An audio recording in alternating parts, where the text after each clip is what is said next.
No no ഇന്നലെ ഒരു ക്ലാസ്സിലായതുകൊണ്ട് 11:11:30 കഴിഞ്ഞപ്പോ അതുകൊണ്ടാണ്.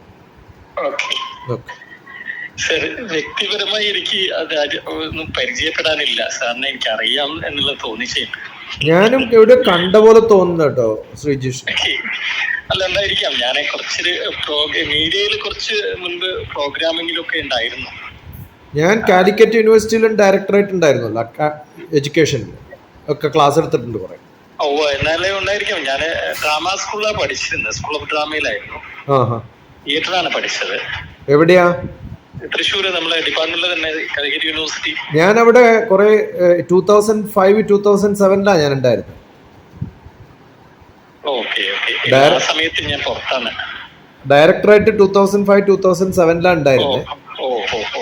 ആ സമയത്തൊക്കെയാണ് ഞാൻ ഈ ദേവകി അമ്മ മെമ്മോറിയൽ ടീച്ചർ എഡ്യൂക്കേഷൻ കോളേജിലൊക്കെ വന്നത്. ഞാൻ ആ സമയത്ത് ദുബായിലായിരുന്നു. നടൻ മുരളി ദുബായില് കൂത്തമ്പലം എന്നൊരു സെന്റർ ഓപ്പൺ ചെയ്തിരുന്നു. അപ്പൊ അവിടെ ഞാൻ അതിന്റെ കോർഡിനേറ്റർ ആയിരുന്നു. ഓക്കെ സാർ, എനിക്ക് വേറെ ഒന്നുമില്ല. എനിക്കൊരു ചോദ്യം സാറിനോട് മാത്രം 2 മിനിറ്റ് എടുത്ത് പറഞ്ഞോട്ടെ? No problem, always welcome. Sir, അതായത് ഞാനിപ്പോ ഇവിടെ വർക്ക് ചെയ്യുന്ന എഡ്യൂക്കേഷനിലാണ്. അപ്പം സ്വാഭാവികമായിട്ടും ആർട്ട് സംബന്ധമായിട്ടുള്ള സംഗതികളൊക്കെ ഒരുപാട് സഫറിങ് വരാറുണ്ട്. കാരണം മറ്റുള്ള സബ്ജക്റ്റുകളിലെ ഈ ലെസൺ പ്ലാൻ, എഡ്യൂക്കേഷന്റെ കുറെ തിയറി ഇതൊക്കെ വരുമ്പോഴേക്ക് ആർട്ടിനെ എല്ലാവർക്കും വേണം, ആർട്ട്. പക്ഷേ പലപ്പോഴും സയൻസ് സബ്ജക്റ്റുകാർക്ക് ഞാൻ ധാരാളം പ്രോഗ്രാംസ്, സ്ക്രിപ്റ്റ് എഴുതിക്കാറുണ്ട് സയൻസ് സബ്ജക്റ്റുകാരെ കൊണ്ട്. അതായത് റേഡിയോ ലെസൺ പ്ലാൻ ഒക്കെ ഞാൻ പ്രിപ്പയർ ചെയ്യിക്കാറുണ്ടായിരുന്നു. അപ്പോ പലപ്പോഴും പല ആളുകളും ചോദിച്ചിരുന്നു, എങ്ങനെയാ റേഡിയോ ലെസൺ പ്ലാനിന്റെ ആർട്ട് ഇതായിട്ട് എങ്ങനെയാ ചെയ്യാൻ പറ്റുക? അതായത് ഫോർമൽ ക്ലാസ് റൂമിന് അപ്പുറം കുറെ സംഗതികൾ എങ്ങനെ ക്രിയേറ്റ് ചെയ്യാൻ പറ്റുന്നൊക്കെ, കുറച്ച് ക്രിയേറ്റീവ്സ് ഒക്കെ എങ്ങനെ കുട്ടികളെ കൊണ്ട് വളരെ മുമ്പ് പ്രിപ്പയർ ചെയ്യിപ്പിച്ചാറുണ്ടായിരുന്നു. അപ്പോ പലപ്പോഴും ഈ സയൻസ് ആൻഡ് ആർട്ട് എനിക്ക് വലിയ ഇഷ്ടമുള്ള, എന്റെ അടുത്ത് നിൽക്കുന്ന സംഗതിയാണ് ഈ ഒരു വിഷയങ്ങൾ. അപ്പൊ സാറിന്റെ പോലെ ഒരാളായിട്ട് ചോദിക്കാനുള്ള ഒരു കാര്യമാണ്, പലപ്പോഴും ശാസ്ത്ര ക്ലാസ്സുകളിൽ എന്താണ് പ്രാർത്ഥനയ്ക്ക് പ്രാധാന്യമുണ്ടോ, അല്ലെങ്കിൽ പ്രാർത്ഥന ശാസ്ത്ര ബോധം വളർത്തുന്നതിന് മുമ്പ് പ്രാർത്ഥന ചെയ്യേണ്ടത് ആവശ്യമില്ലേ എന്നാണ് എൻ്റെ ഒരു ചോദ്യം. പ്രാർത്ഥന എന്ന് പറഞ്ഞത് അതായത് ഇന്ന ദൈവത്തെയോ അല്ല, അത് സാറിനോട് പറയണ്ടല്ലോ. പലപ്പോഴും ഞാൻ പഠിച്ചിരിക്കുന്ന, നമ്മളിപ്പം ഒരു ഡിസൈൻ ചെയ്യുമ്പോൾ, ഇപ്പം ഒരു സംഗതി ഫിലിമോ എന്തെങ്കിലും ഒരു കാര്യം ഡിസൈൻ ചെയ്യുമ്പോൾ ആ ഡിസൈനറുടെ മനസ്സിൽ പ്ലാനിങ്ങിന് അപ്പുറം മനനം എന്നുള്ളൊരു ഘടകം നമ്മൾ പരിചയപ്പെടുത്തി തന്നുണ്ട് ആചാര്യന്മാരെ. നമ്മൾ ശരിയായൊരു മനനം സംഭവം നടന്നു കഴിഞ്ഞാൽ പ്ലാന് മുഴുവൻ കഴിഞ്ഞു എന്നാണ്. പിന്നീട് നമ്മൾ അത് പ്ലാൻ പ്രകാരം പേപ്പറിലേക്ക് പകർത്തുകയാണല്ലോ. അതായത് പ്ലാനിങ്, ലേഔട്ട് ആണെങ്കിലും എന്താണെങ്കിലും, what are the lesson plan ആണ് എന്താണെങ്കിലും, എന്ത് പ്ലാനിലാണെങ്കിലും മനനം എന്നുള്ളൊരു ഘടകം ഉണ്ടല്ലോ സർ. പക്ഷെ അതിന് ശാസ്ത്രം അഡ്രസ് ചെയ്യാറില്ലേ എന്നാണ് എൻ്റെ ഒരു ചോദ്യം. അതാണ് ആ മനനം എന്നുള്ള ഒരു ഘടകം. അത് ഏത് സബ്ജക്റ്റിലും സംഭവിക്കാം, മനനം എന്നുള്ളത്. അപ്പോ അത് മനസ്സിലാക്കേണ്ടതല്ലേ? അപ്പൊ ഒരു പ്രാർത്ഥന എന്തുകൊണ്ട് ഒരു ശാസ്ത്ര പഠനത്തിന് മുൻപ് സംഭവിക്കണം? ഇല്ല, ഈ ശാസ്ത്ര പഠനം എന്ന് പറയുന്ന ക്ലാസ് മുറികളിൽ നടക്കുന്ന സംഭവമാണോ പറയുന്നത്? അതെ, ക്ലാസ് മുറികളിലാണെങ്കിലും പ്രയർ, എനി പ്രയർ. അതിപ്പോ എല്ലായിടത്തും ഉണ്ടല്ലോ, ഇവിടെ ഇല്ലാത്തത്?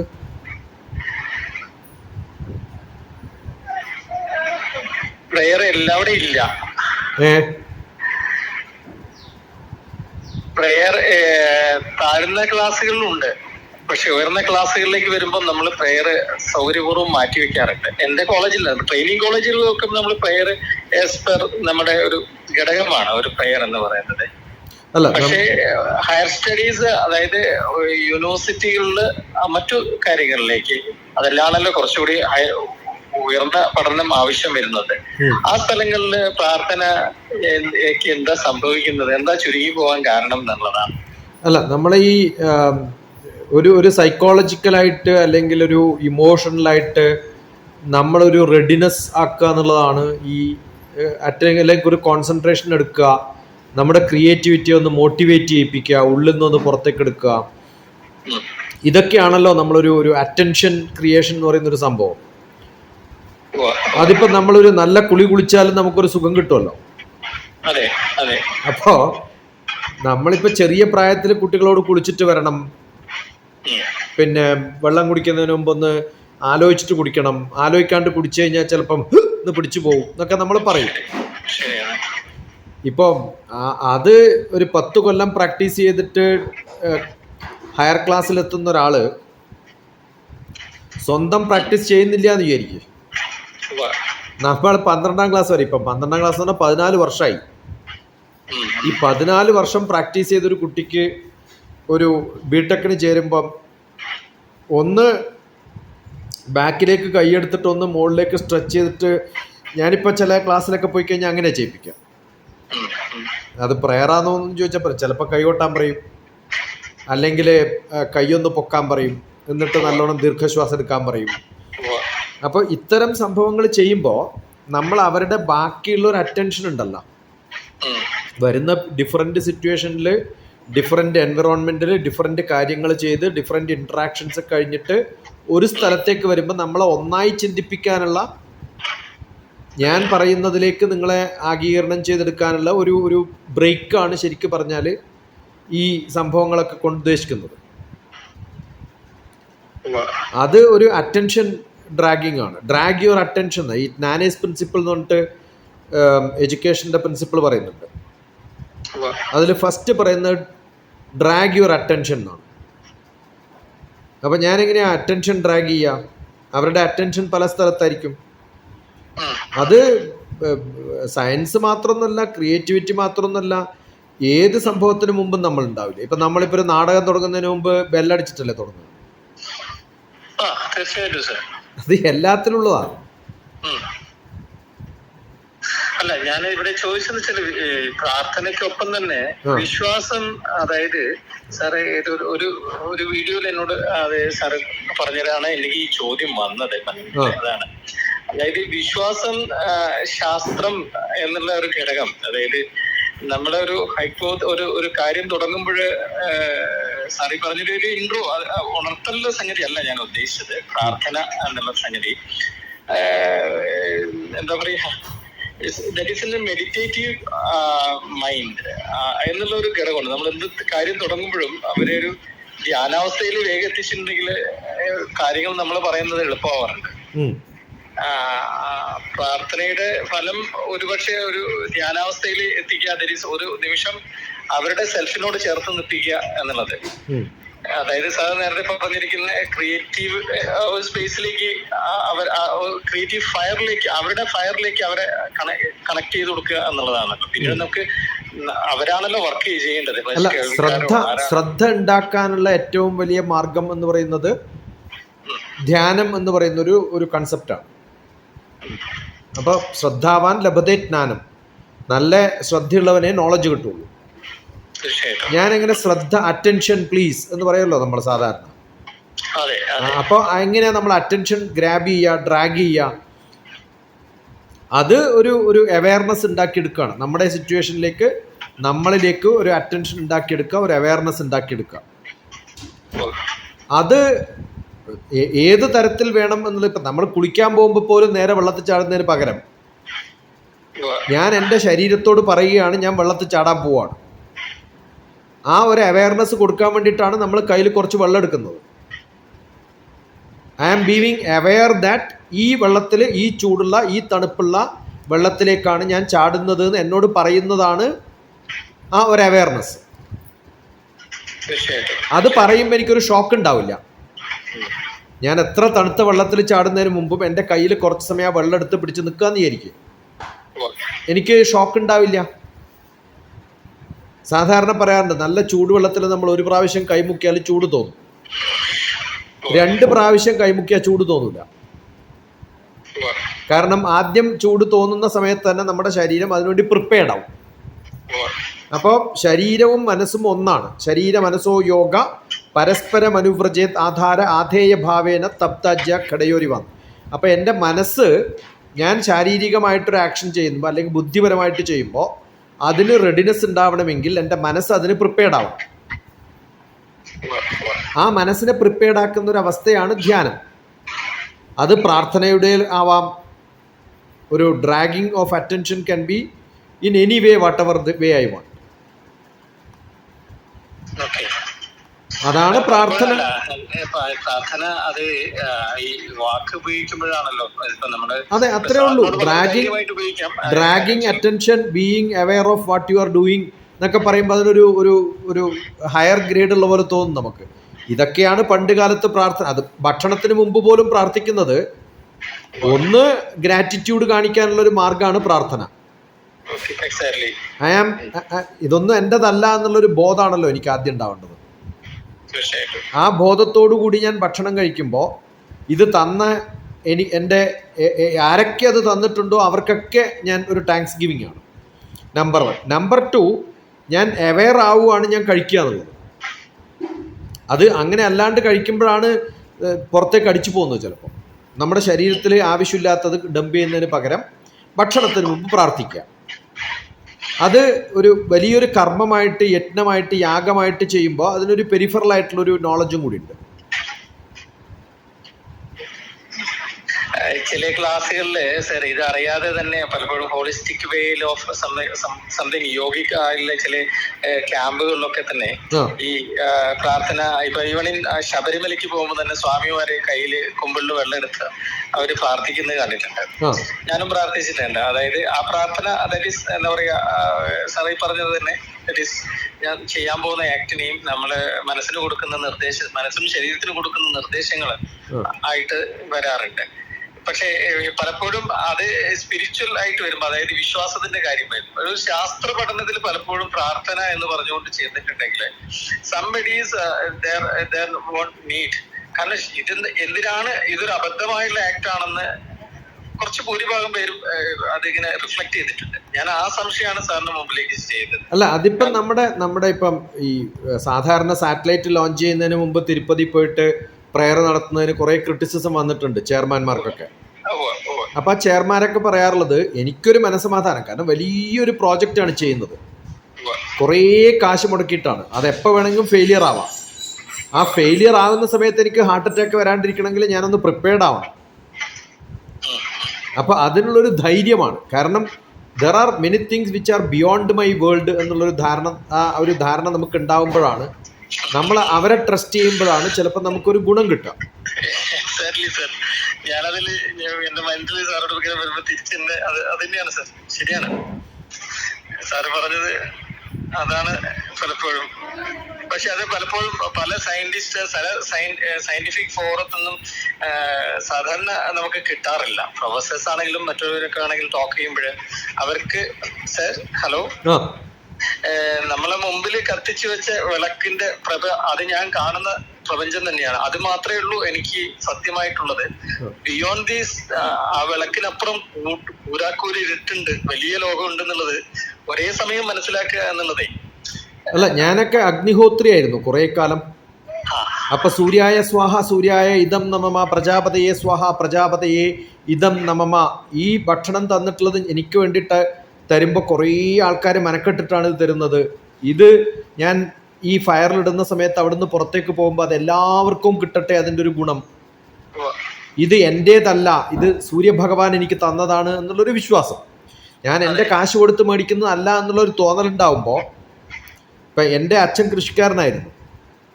ഒരു ചെറിയ നുള്ള് അരി പോലും പ്ലേറ്റിലുണ്ടാവുമ്പോൾ അമ്മ വഴക്ക് പറയും.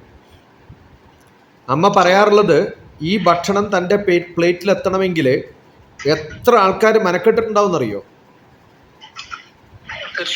അത് ആ പാടം ശരിയാക്കുക, അതിനകത്ത് വിത്തിടുക, അത് വളരുമ്പോൾ അതിനെ പിന്നെ താലോലിച്ചെടുത്ത് കൊണ്ടുവന്ന് അതിൻ്റെ നെല്ലിൻ്റെ കളഞ്ഞ് അത് പുഴുങ്ങി അത് ആക്കി ഭക്ഷണമാക്കി അത് അതിൻ്റെ പാകം നോക്കി നമ്മുടെ പ്ലേറ്റിലെത്തുമ്പോൾ ആ ഒരു അരിയുടെ വില എന്ന് പറയുന്നത്, അതിൻ്റെ മൂല്യം എന്ന് പറയുന്നത്, the price what we are paying is not the price എന്ന് പറയാറുണ്ട് സാധാരണ. അത് മനസ്സിലാക്കാൻ ഉണ്ടെങ്കിൽ നമുക്കൊരു ശ്രദ്ധ വേണം, ഒരു അവയർനെസ് വേണം, ഒരു കോൺഷ്യസ്നെസ് വേണം.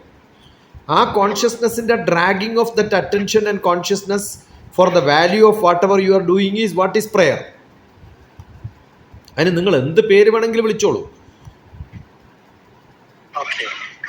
അല്ല, ഇതിലായിരുന്നു എന്റെ സംശയം ഉണ്ടായിരുന്നത് സാർ. കാരണം വെച്ചാല് ഈ ശാസ്ത്രയുക്തിക്കൊപ്പം വിശ്വാസവും കൂട്ടി. അല്ലല്ല, ഈ ശാസ്ത്രം എന്ന് പറയുന്നത്, നമ്മൾ ശാസ്ത്രം എന്ന് പറയുന്നത് ആരെങ്കിലും എക്സ്പെരിമെന്റ് ചെയ്ത് കണ്ടുപിടിച്ചിട്ടുള്ള സാധനം മാത്രമേ ഞാൻ ചെയ്യുള്ളൂ എന്നുള്ള വാശിയാണെങ്കിൽ അത് ശാസ്ത്രത്തിന്റെ അജ്ഞതയാണ്. നമ്മൾ ഡാൻസ് എന്ന് പറയുന്നത് ശാസ്ത്രമാണ്, നാട്യശാസ്ത്രം എന്നാ പറയാ. അതെ അതെ. ലിറ്ററേച്ചർ എന്ന് പറയുന്നത് സൗന്ദര്യ ശാസ്ത്രമാണ്. അതെ. അപ്പോൾ ഓരോന്നും ശാസ്ത്രമാവാൻ കാരണം സാക്ഷാത് അനുഭവൈർദൃഷ്ടോ ന ശ്രുതോ ന ഗുരുദർശിത ലോകാനാം ഉപകാരായ, ലോകത്തിന് ഉപകാരപ്രദമായിട്ടുള്ളതൊക്കെ ശാസ്ത്രം എന്നാണ് നമ്മുടെ ഭാരതീയ ഡെഫിനിഷൻ. ഭാരതീയ ഡെഫിനിഷൻ എന്ന് പറഞ്ഞാൽ എനിക്ക് മനസ്സമാധാനം, അതുകൊണ്ടാണല്ലോ സൈക്കോളജി ശാസ്ത്രമാവുന്നത്. ഇപ്പൊ ഡാൻസ് കണ്ടാൽ സുഖം കിട്ടും അല്ലെങ്കിൽ ഡ്രാമ കണ്ടാൽ സുഖം കിട്ടും എന്ന് പറയുന്നത്, കണ്ടാലേ സുഖം കിട്ടുമെന്ന് എനിക്ക് കിട്ടില്ല എന്ന് പറഞ്ഞിട്ട് അത് ശാസ്ത്രമല്ല എന്ന് പറയാൻ പറ്റുമോ? അതുകൊണ്ട് എല്ലായിടത്തും ശരിയായതാണ് ശാസ്ത്രം എന്നല്ല. സയൻസ് ഈസ് ഡിഫറെന്റ് ഫ്രം ശാസ്ത്രം. അത് ആദ്യം മനസ്സിലാക്കിയ പ്രശ്നങ്ങളൊക്കെ തീർന്നു. അതിൽ ഒരു ഹ്യൂമൻനെസ് വരുമ്പോൾ, എൻ്റെ ഒരു ഇൻഡിവിജ്വാലിറ്റി വരുമ്പോൾ, എൻ്റെ തോന്നലുകൾ വരുമ്പോൾ അത് ശാസ്ത്രത്തിന് എതിരാണ് എന്നുള്ളൊരു ഭാവം വേണ്ട. നമ്മൾ മിഷ്യൻസ് അല്ലല്ലോ.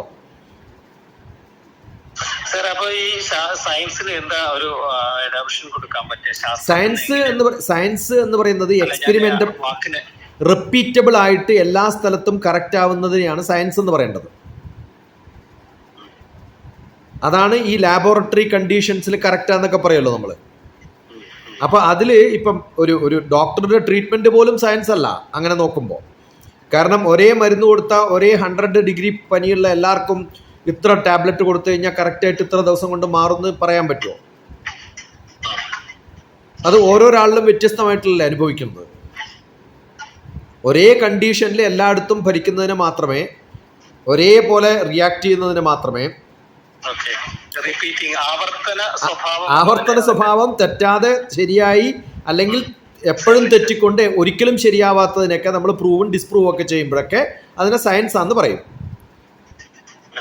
അപ്പോൾ അലോപ്പതി മെഡിസിൻ കൊടുത്തിട്ട് ക്രോസിൻ കൊടുത്തിട്ട് 3 ദിവസം 100 ഡിഗ്രി ടെമ്പറേച്ചറുള്ള 3 ആക്ക് കൊടുത്താൽ 3 ആക്കും ഒരേപോലെ ഫലിച്ചില്ലെങ്കിൽ അത് സയൻസ് അല്ല എന്ന് പറയണ്ടേ? അപ്പോൾ അനുഭവത്തിൽ വരുമ്പോഴൊക്കെ ശാസ്ത്രം. പക്ഷെ അത് നമുക്ക് മാറ്റിയെടുക്കണം സാർ. അതാണ് അതിൻ്റെ ഒരു, സാറിന് ഏറ്റവും കൂടുതൽ ചെയ്യാൻ, അല്ല എനിക്കും, അതായത് സാറിന്റെ വാക്കുകളും ഒക്കെ ഉണ്ടാക്കുന്ന വലിയൊരു മാറ്റങ്ങൾ അവിടെയാണെന്ന് തോന്നുന്നു സാർ. ഞാനത് അതായത് സാർ ഈ പറഞ്ഞ സംഗതി എനിക്ക് വളരെ ഡിഫറെന്റ് ആയിട്ട് തോന്നി സാർ. അല്ല, ഞാൻ ശ്രീജേഷ്, ഞാൻ ഇതിന്റെ ഒന്നും വക്താവോ പ്രൊമോട്ടറോ മാർക്കറ്റിങ്ങിന് പോകുന്ന ആളോ അല്ല. എന്നോട് ചോദിക്കുമ്പോൾ ഞാനിപ്പോൾ ശ്രീജേഷിനോട് പറയുന്നത് പോലെ അത് ഒരു ഗൂഗിൾ മീറ്റ് വിളിച്ചിട്ടോ ഒരു യാർഡ് വിളിച്ചിട്ടോ അല്ലെങ്കിൽ ആര് ഇപ്പം ഞാനൊരു ക്ലാസ് കഴിഞ്ഞത് പിന്നെ നൈജീരിയയിലുള്ള ഒരു കുട്ടികളുടെ ഒരു യൂത്ത് കമ്മ്യൂണിറ്റി ഉണ്ട്. ആ യൂത്ത് കമ്മ്യൂണിറ്റിയുടെ ഡെവലപ്മെന്റ് പ്രോഗ്രാംസിൽ എങ്ങനെ സെൽഫ് ഇമേജ് ഉണ്ടാക്കിയെടുക്കുക എന്നുള്ളൊരു ക്ലാസ്സാണ്. അപ്പം അങ്ങനെ ആർക്കും നമുക്ക് ചെയ്യാൻ പറ്റുന്ന ചില സഹായങ്ങൾ ചെയ്ത് മരിക്കുന്നത് വരെ നമുക്കൊരു ജീവിക്കണമല്ലോ. അതിനൊരു അർത്ഥം ഉണ്ടാക്കിയെടുക്കുക എന്നുള്ള അർത്ഥത്തിൽ ജീവിക്കുന്ന ഒരാളാണ്. ഒരു ഇന്റൻഷനോ അല്ലെങ്കിൽ ഒരു ഡിസയറോ അല്ലെങ്കിൽ എന്തെങ്കിലും കാക്ഷിച്ചിട്ടോ ഒന്നും അല്ല ചെയ്യുന്നത്. വളരെ വാസ്തവം തന്നെയാണ് സാർ പറയാം. അത് ശാസ്ത്രം എന്ന് പറയുന്നതും സയൻസ് എന്ന് പറയുന്നതും നമ്മുടെ ബുദ്ധിക്ക് ഉണ്ടാക്കി കൊടുത്തിരിക്കുന്ന ഒരു ദ്വിമാനങ്ങളുണ്ട്. അതായത് ദ്വിമാനങ്ങളല്ല, ഏകമാനങ്ങളുണ്ട്. ഇത് രണ്ടും ഒന്നാണെന്നുള്ളത് അത് ദ്വിമാനമാണ്. അതായത് 2 തരത്തിൽ 2 ഡയമെൻഷനിലാണ് നോക്കി കാണേണ്ടത് എന്നുള്ളത്. അല്ല, ഇപ്പൊ ശ്രീജേഷ് ആർട്ടുമായിട്ട് ബന്ധപ്പെട്ടിട്ടുള്ള ആളാണ്. ഡ്രാമ കാണാനുള്ളതല്ലേ? കാണാനും കേൾക്കാനും. അതെ, പക്ഷെ കാണാനുള്ളതാണല്ലോ സാധാരണ ഡ്രാമ എന്ന് പറയുമ്പോൾ. വിഷ്വൽ ആർട്ട് എന്നാണ് നമ്മൾ പറയാ. പക്ഷെ നമ്മൾ റേഡിയോയിൽ ഡ്രാമ കേൾക്കുമ്പോഴല്ലേ കുറെ ഇമ്പാക്റ്റ്ഫുൾ ആയിട്ട് ആസ്വദിച്ചിട്ടുണ്ടല്ലോ നമ്മളൊക്കെ. അത് നമ്മളിൽ ഉണ്ടാവുന്ന ഒരു സങ്കല്പാണല്ലോ ചിരിക്കുക എന്ന് പറയുന്ന. അതെ, എന്ന് വെച്ചിട്ട് അത് ആ ഡ്രാമ ഒരു ഹാൻഡിക്യാപ്ഡ് ഡ്രാമയാണെന്ന് നമ്മൾ പറയാറില്ലല്ലോ. പറ്റുന്നതാണ്. അപ്പൊ നമ്മൾ ഏത് തലത്തിൽ നിന്നും ഒരു ശബ്ദതലത്തിൽ മാത്രം കേൾക്കുമ്പോൾ ആ ശബ്ദതലത്തിൽ നമുക്ക് ആസ്വദിക്കാൻ പറ്റുന്ന ഒരു ഡ്രം ബീറ്റിന് പോലും നമുക്ക് അതിലൊരു അർത്ഥം കണ്ടെത്താൻ പറ്റുകയാണെങ്കിൽ അത് എൻ്റെ മനസ്സിനുള്ളിലുള്ളതാണ്. അത് കാണുന്നതോ കേൾക്കുന്നതോ മാത്രമല്ല, ഞാൻ എൻ്റെ ഉള്ളിൽ സങ്കല്പിച്ചെടുക്കുന്നതൊക്കെ എൻ്റെ ആസ്വാദ്യ വിഷയമാണ്. ആ ഭാവതലത്തിൽ നിന്നും അല്ലെങ്കിൽ ശബ്ദതലത്തിൽ നിന്നും ഭാവതലത്തിലേക്ക് ഒരാളുടെ ഡാൻസ് ഒരു സൗണ്ടും ഇല്ലാണ്ട് സംസാരിക്കാതെ വെറും ഭാവം കാണിച്ചിട്ട് ആംഗ്യങ്ങളെ കൊണ്ട് എനിക്ക് എൻ്റെ മനസ്സിൽ കുറേ സങ്കല്പങ്ങൾ ഉണ്ടാക്കാൻ പറ്റുന്നില്ലേ? അപ്പൊ ശബ്ദം കൊണ്ട് പറ്റും, ഭാവം കൊണ്ടും പറ്റും. ഇതെല്ലാം മിക്സ് ചെയ്തിട്ട് ഉണ്ടാക്കുമ്പോൾ അതിന് പൂർണ്ണത കിട്ടിയോ എന്ന് ചോദിച്ചു കഴിഞ്ഞാൽ ചിലപ്പോൾ പൂർണ്ണത കിട്ടിയെന്നും വരില്ല. ഇത് അതുകൊണ്ട് ഏതാണ് പൂർണ്ണമായത് ഏതാണ് അപൂർണമായത് എന്നൊന്നും നമുക്ക് പറയാൻ പറ്റില്ല. അത് നമ്മളിപ്പം ശബ്ദഭാവ പിന്നെന്താണ് അർത്ഥതലം, അർത്ഥമറിയാത്ത ഹിന്ദി സോങ്ങും ഞാൻ ശരിക്ക് ആസ്വദിക്കുന്നില്ലേ? പൂർണ്ണമായിട്ടും അർത്ഥം അറിഞ്ഞിട്ടാണോ? അല്ലല്ലോ. അതും കഴിഞ്ഞിട്ട് ആ അർത്ഥതലവും കഴിഞ്ഞിട്ട് നമ്മൾ രചനതലം കഥാർസിസ് എന്ന് പറയുന്ന ഒരു ലെവലിലേക്ക് എത്തുമ്പോഴത്തേക്കും ആ ലെവലിൽ എല്ലാവരും എത്തണം എന്നില്ലല്ലോ. ഹാൻഡിക്യാപ്ഡ് ആയിട്ടുള്ളവരും നമ്മൾ ആസ്വദിക്കുന്നില്ല. അപ്പൊ ശാസ്ത്രം എന്ന് പറയുന്നത് ഒരു കഥാർസിസ് ലെവലിലുള്ളതാണ്. ശാസ്ത്രം എന്ന് പറഞ്ഞാൽ ശരിക്കും പറഞ്ഞാൽ കഥാർസിസ് ലെവല് വികാര വിപുലീകരണം എന്ന് തന്നെ പറയുന്ന സംഭവം തന്നെയാണ്. അപ്പൊ അതിലെത്താൻ എല്ലാവർക്കും സാധിക്കണം എന്നില്ല. കാശ് കൊടുത്തിട്ട് വെറുതെ ഒരു ഡാൻസ് കളിച്ച് പോകുന്ന ഒരാൾക്ക് എന്തിനാ ഞാനിത് ചെയ്യുന്നു എന്നുള്ളൊരു ഒബ്ജക്റ്റീവ് സ്കോപ്പ് ഒന്നും ഉണ്ടായി വരില്ല. ചിലപ്പം ആ കഥ ഫുൾ അറിഞ്ഞൊന്നും വരില്ല. അതിൻ്റെ തുടക്കം മുതൽ ഒടുക്കം വരെ അറിഞ്ഞിട്ടുണ്ടാവില്ല. ആ ഒരു സ്റ്റേജിൽ ആ ഒരു റോള് മാത്രം പഠിച്ചു വരുന്ന എത്രയോ നാടകക്കാരുണ്ട്. അപ്പൊ അവർക്ക് ഇതൊന്നും മനസ്സിലായിട്ടൊന്നല്ല ചെയ്യുന്നത്. കാരണം അവൻ വയറ്റിപ്പഴപ്പിന് വേണ്ടിയിട്ട് ചെയ്യുന്നത്. അവനോട് നമ്മൾ ഇതിന്റെ കഥാർസിസ് പറഞ്ഞു കഴിഞ്ഞാൽ അവൻ പറയില്ല എനിക്ക് കൂലി തന്നാൽ മതി, ഇതൊന്നും അന്വേഷിക്കേണ്ടെന്ന്. അപ്പോൾ ഈ സയൻസ് എന്ന് പറയുന്നത് കൊണ്ട് നടക്കുന്ന പലരും അത് പൂർണ്ണതയിൽ അറിയാത്തത് കൊണ്ട് പറ്റുന്ന ചില അബദ്ധങ്ങളാണത്.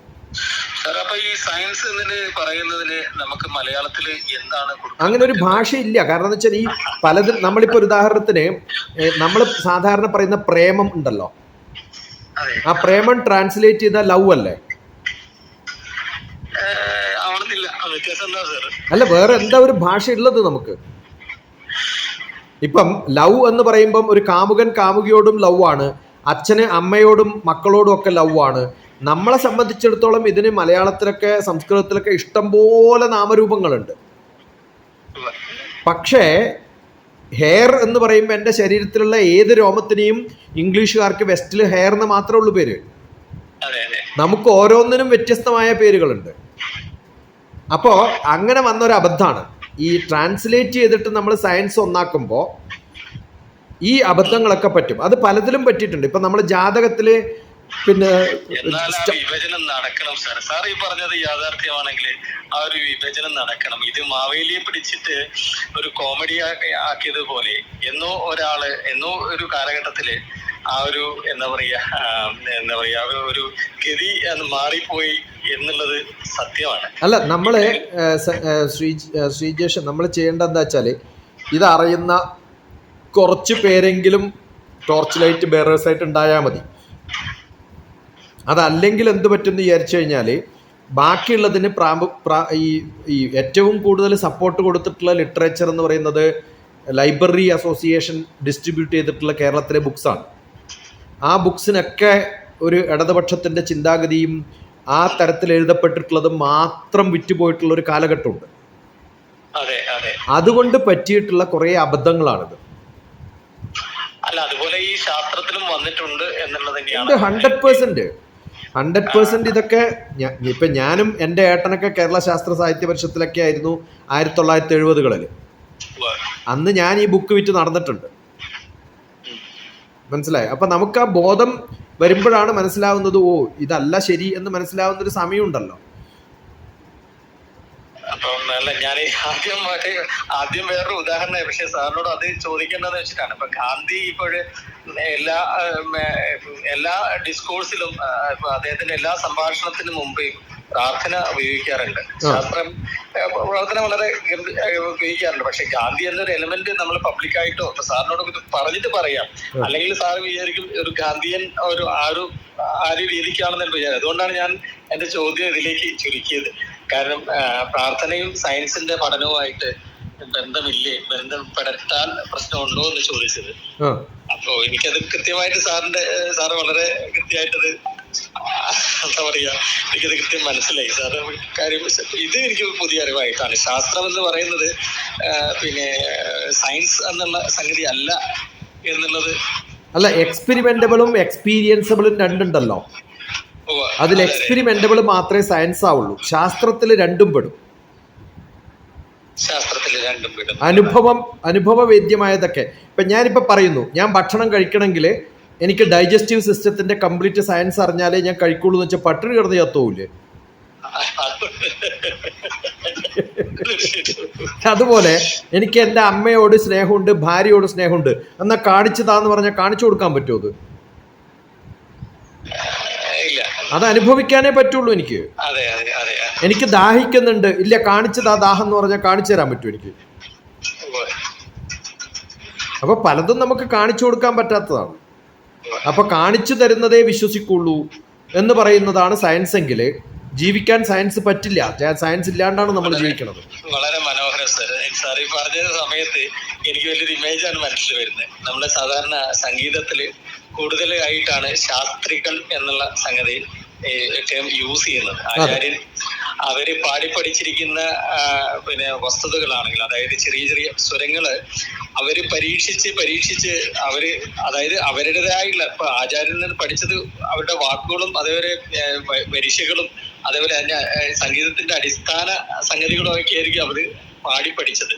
പക്ഷെ അവര് പാടിപ്പടിച്ച മൊഡ്യൂൾസ് ഉണ്ടല്ലോ സർ, അത് അവരുടേതായ രീതിയിൽ പരീക്ഷിക്കപ്പെട്ട്, അതായത് അവരുടെ അനുഭവത്തിൽ തെളിച്ച് മുന്നോട്ട് പോകുമ്പോഴാണ് അവർ യഥാർത്ഥത്തിൽ ശാസ്ത്രികളാവുന്നത്. ശരിയാണോ സർ? ശരിയല്ലേ? അപ്പൊ ഈ ശാസ്ത്രികളെ കണ്ടിട്ട് കുറെ ആളുകൾ വെകളി പിടിക്കാറുണ്ട്. കാര്യം വെച്ചാല് അവര് കാണുമ്പോൾ നെറ്റിയില് സിന്ദൂരം തിലകം ചാർത്തിയിട്ട്, ഓ ഇവരാണോ നിങ്ങളെ ശാസ്ത്രികൾ, അയ്യോ ഇത് വളരെ ബോറായിട്ടുള്ള ശാസ്ത്രികളാണ്, ഇവരാണോ ശാസ്ത്രകാരന്മാര് എന്നും പറയുന്ന ഒരു മനോഭാവത്തില് കൂടുതലായിട്ടുള്ള കാലഘട്ടമാണ് ഇപ്പൊ ഇവിടെ. അപ്പൊ തീർച്ചയായിട്ടും ശാസ്ത്രികൾ എന്താണെന്നത് ശരിയായ ആ അർത്ഥത്തിൽ എല്ലാവരും ശാസ്ത്രികൾ തന്നെയാണ് സാറ് പറഞ്ഞ രീതിയിൽ. അതായത് അവരുടെ അനുഭവത്തിന്റെ വെളിച്ചത്തിൽ അവർ പഠിച്ച പാഠങ്ങള് അവരുടെ അനുഭവത്തിൽ അനുഭവിച്ചറിഞ്ഞ് മുന്നോട്ട് നേടുമ്പോൾ ഉണ്ടാവുന്ന നോളജ് ഉണ്ടല്ലോ സർ, അതാണല്ലോ അവരെ അതല്ലേ സാർ ഉദ്ദേശിച്ചപ്പോ പറയാൻ. അത് ഈ അനുഭവവേദ്യമായി ബാക്കിയുള്ളവരിലേക്ക് സ്പ്രെഡ് ചെയ്യുന്നൊരു, അതേ അനുഭവം സ്പ്രെഡ് ചെയ്യുന്നൊരു ഒരു റെസ്പോൺസിബിലിറ്റിയാണ് ശാസ്ത്രികൾക്ക്. സാർ ഈ ഒരു ചെറിയൊരു വിഷയത്തിലാണ് ഇത്ര കാലം 50 വർഷമായിട്ട്, എത്രയോ വർഷങ്ങളായിട്ട് ഇവിടെയുള്ള ആളുകള് വെറുതെ പ്രക്ഷാളങ്ങളൊക്കെ നടത്തുന്നത്. അല്ല, അത് ഞാൻ ഏതോ ഒരു ഇന്റർവ്യൂല് ഇതേ ലക്ഷ്മിയോട് പറഞ്ഞിട്ടുണ്ട്. ഈ തവമാതാ പതിവ്രത എന്ന് പറയുമ്പോൾ നെഹി എന്ന് പറയുന്നവർക്കാണ് പ്രാധാന്യം. അതിന്റെ അർത്ഥം അറിഞ്ഞിട്ടൊന്നും ആവണമെന്നില്ല. എന്തിനേയും എതിർത്താലേ പ്രഗത്ഭന്മാരാവുള്ളൂ എന്നുള്ള ഒരു ധാരണ ഉണ്ടാക്കി കൊടുത്തിട്ടുണ്ട് നമ്മുടെ സമൂഹത്തില്. അത് വേറെ ഒരു എന്താ പറയാ അജണ്ടയോ സംതിങ്, ഒരു നമ്മള് സാധാരണ ഇവര് ഇപ്പൊ പത്രക്കാരൊക്കെ പറയുന്ന പോലെ ക്യാപ്സ്യൂളിങ്ങോ ഒക്കെ പറയാം. എന്തായാലും സാറിന് ഏതെങ്കിലും വിഷയത്തില് അല്ലെ ഏതെങ്കിലും ഒരു വിധത്തിൽ എനിക്ക് നേരിട്ട് കാണുന്നുണ്ട്. അല്ല, നിങ്ങളൊക്കെ വിളിച്ചാലൊക്കെ ഞാൻ എപ്പോ വേണമെങ്കിലും വരും നിങ്ങളുടെ കോളേജിലൊക്കെ. കാരണം ഞാൻ എപ്പോഴും വിശ്വസിക്കുന്നത്, ഞാൻ എല്ലാ ടീച്ചേഴ്സിനും, ഞാൻ 1 മില്യൺ ടീച്ചേഴ്സിനെ പഠിപ്പിച്ചിട്ടുണ്ട്. ആ എല്ലാ അത് പ്രിൻസിപ്പൽമാരുടെയും ടീച്ചർമാരുടെയും പരിപാടിയാണ് എനിക്ക് ഏറ്റവും കൂടുതൽ ഉണ്ടാവുക. അപ്പോഴൊക്കെ ഞാൻ പറയാറുള്ളത്, ഞാൻ ഒരു ടീച്ചറെ പഠിപ്പിക്കുമ്പോൾ എൻ്റെ മുമ്പിലിരിക്കുന്ന ഒരു ടീച്ചറല്ല, അടുത്ത ഒരു 40 കൊല്ലെങ്കിലും ആവറേജ് 100 കുട്ടികളെയെങ്കിലും ഒരു വർഷം പഠിപ്പിക്കാൻ പോകുന്ന 4000 കുട്ടികളെയാണ് ഞാൻ പഠിപ്പിക്കുന്നത്. അപ്പൊ ഞാൻ 100 ടീച്ചേഴ്സിനെ പഠിപ്പിക്കുമ്പോൾ ഞാൻ 4 മില്യൺ ടീച്ചേഴ്സിനെ കുട്ടികളെ പഠിപ്പിച്ചതിന് തുല്യമാണെന്ന് ഞാൻ പറയാം. അപ്പൊ അതുകൊണ്ട് വലിയൊരു റെസ്പോൺസിബിലിറ്റിയാണ് ടീച്ചേഴ്സിനുള്ളത്. അത് വളരെ അത് ചെറിയ എൻ്റെ ഗ്രാൻഡ് മാ ചൈൽഡ് കെയർ ശിക്ഷാ ഗുരുകുലം എന്ന് പറഞ്ഞ കൺസെപ്റ്റ് തന്നെ യൂട്യൂബിൽ നോക്കിയാൽ മതി. അപ്പൊ അതിനകത്ത് നമ്മൾ എങ്ങനെ കുട്ടികളെ പഠിപ്പിക്കണം എന്നുള്ള ചെറിയ പ്രായം മുതൽ, ഞാനൊക്കെ മിക്കവാറും എൻ്റെ ക്ലാസ്സുകളിൽ ഡ്രമാറ്റിക്സ് ആണ്. ഇപ്പം ഞാനിപ്പം ഗോവയിൽ പോയ സമയത്ത് ഹിന്ദി ചാപ്റ്റർ പഠിപ്പിക്കാൻ വേണ്ടിയിട്ട് ഞാൻ ചെയ്തത് 4-5 കുട്ടികളെ കണ്ടുപിടിച്ചിട്ട് പറഞ്ഞു, നിങ്ങൾ ഈ പിന്നെ പാഠം നിങ്ങൾ അഭിനയിച്ച് കാണിക്കും. അത് അഭിനയിച്ചിട്ട് തന്നെ ചെയ്ത് ഹിന്ദി ഡോക്ടർ TPS ഗോവ നടിച്ച ആ ഡ്രാമ കാണാം. എന്ത് രസകരമായിട്ട്. എന്നിട്ട് ഞാൻ ഏത് നിമിഷവും ഈ ക്യാരക്ടർ പറഞ്ഞതിന്റെ ഡയലോഗിന്റെ അടുത്ത ഡയലോഗ് പറയാൻ ക്ലാസ്സിലുള്ള ആരെ വേണമെങ്കിലും വിളിക്കും. എല്ലാവരും എല്ലാ ഡയലോഗും ബൈഹാർട്ടാക്കിക്കൊള്ളണം എന്ന് പറഞ്ഞു. ആ ചാപ്റ്റർ പഠിപ്പിച്ചു കഴിഞ്ഞു, അരമണിക്കൂറുണ്ട്. അങ്ങനെയാണ് ഞാൻ ക്ലാസ് എടുക്കുക. അത് ഇംഗ്ലീഷും ഹിന്ദിയും കൊങ്കണിയും. എനിക്ക് ഭാഷ അറിയണമെന്നൊന്നുമില്ല, പഠിക്കുന്ന കുട്ടികൾക്ക് അറിഞ്ഞാൽ മതി. മനസ്സിലായോ? അത് ഞാൻ ക്ലാസ് എടുത്തിട്ടുമില്ല, ഹിന്ദി ടീച്ചറും ക്ലാസ് എടുത്തിട്ടില്ല. ഞാൻ 4 കുട്ടികളെ വിളിച്ചിട്ട് പറഞ്ഞു, ഈ ചാപ്റ്റർ നിങ്ങൾ ഇപ്പം തീർക്കും അഭിനയിച്ചിട്ട്, പോയി പഠിച്ചിട്ട് നാളെ വന്നോളാൻ പറഞ്ഞു. അത് ആ പറഞ്ഞത് എല്ലാവരും സ്പ്രെഡായി. ഞാൻ പറഞ്ഞു ഏത് ഡയലോഗും ആരെ വേണമെങ്കിലും വിളിച്ച് പറയും. ഇപ്പം ഞാൻ ഇംഗ്ലീഷ് ഡയലോഗൊക്കെ പഠിപ്പിക്കുന്നത് അന്ന് പണ്ട് കാലത്ത് 8ാം ക്ലാസ്സിലെ പിള്ളേരൊക്കെ എടുത്തിട്ട് ഞാൻ crazy boys of the games എന്നൊക്കെ പറയുന്ന ബ്യൂട്ടിഫുൾ സിനിമകളുണ്ട്. ഗോഡ് മസ്റ്റ് ബി ക്രേസി എന്നൊക്കെ പറഞ്ഞ സിനിമകളൊക്കെ, അതൊക്കെ അത് വെച്ച് കൊടുത്തിട്ട് ഞാൻ പിള്ളേരോട് പറയും, ലാസ്റ്റ് സീൻ 4 പേരെ വിളിച്ചിട്ട് എപ്പോൾ വേണമെങ്കിലും ഞാൻ പറയിപ്പിക്കും. എല്ലാവരും റെഡിയാണ്, എന്ത് അറ്റൻഷനോട് കൂടിയായിരിക്കാന്നറിയോ. അപ്പോൾ അക്കാഡമിക്സിൽ പഠിപ്പിക്കുന്ന തരത്തിൽ കുറേ മാറ്റങ്ങൾ ഉണ്ടാവേണ്ട കാലം കഴിഞ്ഞു. സാർ ഈ പറഞ്ഞ സംഗതിയിൽ എനിക്ക് പെട്ടെന്ന് ഫീൽ ചെയ്ത് അത് കറക്റ്റ് തന്നെയാണ്. കറക്റ്റ് ആണെന്നുള്ളത് മാത്രമല്ല, അതൊരു കാര്യം. പഠിക്കുന്നിടത്ത് അധ്യാപകന്റെ ആവശ്യമില്ല, പഠിച്ചത് അത് പ്രകാശിപ്പിക്കുന്നിടത്താണ് അധ്യാപകന്റെ. അല്ല, നമ്മൾ ശരിക്കും ചെയ്യേണ്ടത് ഒരു കറക്റ്റീവ് പ്രോസസ്, പ്രൊഡ്യൂസേഴ്സ് ജോബ് ചെയ്യണം എന്നാ ഞാൻ പറയാം. അതെ അതെ അതെ. ഞാനൊരു പ്രൊഡ്യൂസറാണ്, അല്ലെങ്കിൽ ഞാൻ ഒരു ഡയറക്ടറാണ്. ഞാൻ ക്ലാസ്സിൽ ടീച്ചറല്ല, ഞാൻ ഡയറക്ടറാണ്. എൻ്റെ ക്ലാസ്സിൽ ഇരിക്കുന്നവരൊക്കെ അതിനകത്തുള്ള ക്യാരക്ടേഴ്സാണ്. അത് മാത്സ് ആയാലും ഫിസിക്സ് ആയാലും കെമിസ്ട്രി ആയാലും ഞാൻ അങ്ങനെ പഠിപ്പിക്കാം. അത് ഞങ്ങള് ഇടയ്ക്ക് കുറിച്ച് പറയാനുള്ളത് ഇത് തന്നെയാണ് സാർ. കാരണം പെർഫോമൻസ് ലെവലിലേക്ക് കുട്ടീനെ ഉയർത്തുക എന്നുള്ളതാണ്. അതായത് പഠിച്ച സംഗതിയെ പെർഫോം ചെയ്യുക എന്നുള്ളത് തന്നെയാണ്, പെർഫോമർ ആവുക എന്നുള്ളത് തന്നെയാണ്. പെർഫോമൻസ് ഇൻ ദ സെൻസ് അറിവിന്റെ വേറൊരു തലമാണ്, അറിവിന് പ്രയോജനപ്പെടുത്തുന്ന തലമാണ് പെർഫോമിംഗ്. അല്ല, അത് ഓരോ സബ്ജക്റ്റ്. ഞാനിപ്പോ മാത്തമാറ്റിക്സിൽ ഒരു ഫോർമുലയൊക്കെ എടുത്താൽ ഉടനെ ഞാൻ അതിന്റെ അപ്ലിക്കേഷൻ പറയാതെ വിടില്ല. അതെ അതെ അതെ, എക്സാക്ട്ലി. അത് പെർഫോം ചെയ്യണം സാർ, അതാണ് ടു ബി പെർഫോംഡ്. അപ്പോഴേ നമ്മൾ ആചാര്യന്മാരാവുള്ളൂ. യദ്യഥാ ജരതി ശ്രേഷ്ഠ ദത്ത ദേവേതരോചന സയത് പ്രമാണം ഗുരുതേ ലോകസ്ഥതനുവർത്തതേ. അത് നമ്മൾ ആചാര്യന്മാരായല്ലേ നമ്മുടെ കുട്ടികളെ ആചാര്യന്മാരാക്കാൻ പറ്റും. നമ്മൾ ആചരിക്കുന്നതേ നമ്മൾ പഠിപ്പിക്കാവൂ. അത് ഡോക്ടർ CNB പറഞ്ഞത് ഞങ്ങള് പ്രിൻസിപ്പൽ സാറെ പേര് കേട്ടിട്ടുണ്ടോ സാർ? ആരെ? Doctor CN Balakrishnan Nambiar. പിന്നെ ബാലകൃഷ്ണൻ നമ്പ്യാർ ഞാനൊക്കെ അടുത്ത സുഹൃത്തുക്കളാണ്. സാറ് ഞങ്ങള് പ്രിൻസിപ്പൽ ആയിരുന്നു 15 വർഷമായി. അറിയാം എനിക്ക്. അത് കഴിഞ്ഞ് വത്സലയായിരുന്നില്ലേ അത് കഴിഞ്ഞിട്ട്? ഞാൻ അറിയാത്ത ആരാ ഉള്ളത് അക്കാഡമിക്സിൽ കേരളത്തിൽ? സാറ് നമ്മളെ ഒരു 5-ാം തീയതി ഞങ്ങള് ഇൻവൈറ്റ് ചെയ്ത് സാറിന്റെ ടോക്കായിരുന്നു ടീച്ചേഴ്സ് ഡേക്ക്. അത് കോളേജിൽ വന്നിരുന്നു. CMB ഞാനൊക്കെ പഴയ സുഹൃത്തുക്കളാണ്. മനസ്സിലായി. അത് കഴിഞ്ഞ് വത്സല, ഞാൻ എത്രയോ ഞാൻ എഡ്യൂക്കേഷനിലെ അഡാപ്റ്റീവ് ലേണിംഗ് എന്ന് പറഞ്ഞ ബുക്ക് എഴുതിയത് ഞാൻ കാലിക്കറ്റുള്ള 2 കൊല്ലത്തിലാണ്. അപ്പൊ ആ സമയത്ത് എല്ലാ കോൺഫറൻസുകളിലും അല്ല, ഞാൻ director of academic staff college ആയിരുന്നു. പക്ഷെ നസീമി ഞാനും കമ്പൈൻഡ് ആയിട്ടാണ് ബുക്ക് എഴുതിയത്. കാലിക്കറ്റ് യൂണിവേഴ്സിറ്റിയുടെ എഡ്യൂക്കേഷൻ ഹെഡ് അല്ലേ. അപ്പൊ കുറെ B.Ed കോളേജ്, ഞാൻ പോവാത്ത B.Ed കോളേജ് ഉണ്ടാവില്ല കേരളത്തിൽ. പക്ഷെ അത് കഴിഞ്ഞപ്പോ പിന്നെ നമ്മളെല്ലാരും മറന്നു മാത്രം.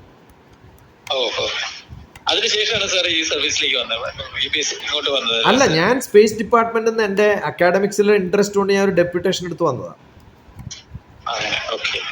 അല്ല, ഡെപ്യൂട്ടേഷൻ എടുക്കാൻ കാരണം ഞങ്ങളെ ഞാൻ ഈ ഗവൺമെന്റ് സർവീസിൽ നിന്ന് നമുക്ക് 50 വയസ്സ് കഴിഞ്ഞാൽ റിട്ടയർമെന്റ് ഡിമാൻഡ് ചെയ്യാൻ പറ്റുള്ളൂ. VRS is not your right. 50 വയസ്സിന് മുമ്പ് നമ്മൾ VRS എഴുതി കൊടുത്താലും they can ask you get out of the place. If you want you take resign and go എന്ന് പറയാം. അപ്പം ഞാൻ കേസ് സ്റ്റഡി ഉണ്ടാക്കണം. എന്ത് കേസ് സ്റ്റഡി? എന്നെ വേണമെങ്കിൽ സ്പെയർ ചെയ്യാൻ ഡിപ്പാർട്ട്മെന്റ് തയ്യാറാണെന്ന് ഞാൻ പ്രൂവ് ചെയ്യണം. അപ്പോൾ അതിനുള്ള മാർഗമായിട്ട് ഞാൻ ഡെപ്യൂട്ടേഷനിൽ പോയി 4 കൊല്ലം. ആ 4 കൊല്ലം ഡെപ്യൂട്ടേഷനിൽ പോയി കൃത്യമായി 4ാമത്തെ കൊല്ലം തീരുമ്പോൾ എൻ്റെ 20 വർഷം സർവീസായി. ഞാൻ പിന്നെ VRS കൊടുത്ത സമയത്ത് അതിനെ ഒബ്ജക്ട് ചെയ്യണം എന്നുള്ളത് നിയമമാണ്. You are not 50 years, so you cannot be given VRS എന്ന് പറഞ്ഞിട്ട് അതിനകത്ത് എഴുതും. അത് എഴുതിയപ്പോൾ ഞാൻ പറഞ്ഞു, കഴിഞ്ഞ 4 വർഷം ഞാൻ ഡെപ്യൂട്ടേഷനിൽ പോയപ്പോൾ നിങ്ങൾ എന്തേ മിണ്ടാണ്ടിരുന്നത്? എന്നെ വേണ്ടാത്തോണ്ടല്ലേ നിങ്ങൾ പറഞ്ഞയച്ചത്? ഞാൻ ലോ പഠിച്ച ആളാ, അപ്പൊ ആമൻ LLB. അപ്പൊ ഡിമാൻഡ് ഉണ്ടാക്കി എടുക്കണമെങ്കിൽ ഈ ഒരു കേസ് ഉണ്ടാക്കണം എന്ന് പറഞ്ഞ് കൃത്യം 4 കൊല്ലം ഞാൻ ഡെപ്യൂട്ടേഷനിൽ പോയി. അത് കഴിഞ്ഞിട്ട് I got out of my department. അതൊക്കെ ഹയർ പോസ്റ്റിലാണ് പോയതും ഡെപ്യൂട്ടേഷനിൽ. ഞാൻ മിക്കവാറും യാത്രയും ക്ലാസ്സുകളുമാണ്. ഓരോ സ്കൂളിൽ പോകും, 5 ദിവസം അവിടെ താമസിച്ച് അവിടെ പഠിപ്പിക്കും. പിന്നെ അങ്ങനെ കുറേ ആക്ടിവിറ്റികളുണ്ട് അക്കാഡമിക്സുമായിട്ട് ബന്ധപ്പെട്ടിട്ട്. അപ്പോൾ ഒരാഴ്ച ക്ലാസ് ഒക്കെ കഴിഞ്ഞ് കഴിഞ്ഞാൽ പിന്നെ 1-2 ആഴ്ച വീട്ടിലിരിക്കും. അപ്പോൾ ഈ എഞ്ചിനീയറിംഗ് കോളേജിന്റെ അഡ്മിഷൻ കഴിഞ്ഞതുകൊണ്ട് ഇവിടെയുള്ള കുറേ എഞ്ചിനീയറിംഗ് കോളേജിൽ ഇൻഡക്ഷൻ ട്രെയിനിങ് പ്രോഗ്രാം ഉണ്ട്. അപ്പോൾ അതുള്ളത് കൊണ്ട് അത് നടത്തിക്കൊണ്ടിരിക്കും.